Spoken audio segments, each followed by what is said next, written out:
একটা জিনিস বুঝলাম না, এত বড় একটা টিভি কিন্তু মিনি এলইডি লেখা, কিউএলইডি লেখা নাই তো কোনো জায়গায়। এই টিভি কি চলে? বুঝলাম না, কি টিভি এটা? মিনি এলইডি বলতে কি বলছেন? ছোট টিভি। ছোট মিনি টিভি, মানে ছোট, ছোট আর এলইডি মানে টিভি। টিভি। তো এটা কি ছোট টিভি নাকি? কিন্তু এটাই তো আমার কথা, সাইজের তো বড়, তা টিভি তো ছোট কেন? ছোট টিভি লাগছে কেন? কিউএলইডি প্লাস টেকনোলজি ভিশন, হ্যাঁ 120 hertz refresh rate, hand free voice control, Dolby vision atoms sound system, MAMC local dimming রয়েছে। এটা হচ্ছে কিউডি মিনি এলইডি। সবই বুঝলাম, তাহলে মিনি কেন? মিনি মানে এটা হচ্ছে কিউডির আপডেট তার ভার্সন। কি ডিসপ্লে ছোট? ডিসপ্লে ছোট ছোট ছোট ডিসপ্লের ক্ষুদ্র ক্ষুদ্র লাইট, এই জন্য এখানে লেখা আছে মিনি এলইডি। মানে এইটার তাহলে LED গেমিং এ গেমিং টিভি ভাই। এটা যে এলইডিটা সেটা ছোট ছোট ছোট, এই জন্য এটা মিনি লেখা এখানে, ঠিক আছে? Mini LED. তাহলে দাম কেমন ভাই? মাত্র সাধ্যের মধ্যে 1,25,000 টাকা, 75 ইঞ্চি।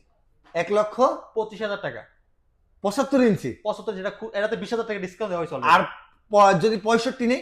65 নেবেন, দিয়ে দিলাম কত? মাত্র 85,000 টাকায়। আর 55 হয় নাকি এগুলো? 55 হয়, 55 দিয়ে দিলাম মাত্র 69,000 টাকা দিয়ে। না 55 ইঞ্চি মিনি এলইডি পাবো? হ্যাঁ। ওয়াও, কই আসতে হবে ভাই? ঢাকা ঠিকানাটা উত্তর বলে দেন। ঢাকা উত্তর Abdullahpur bus stand, Polwel connection level 1।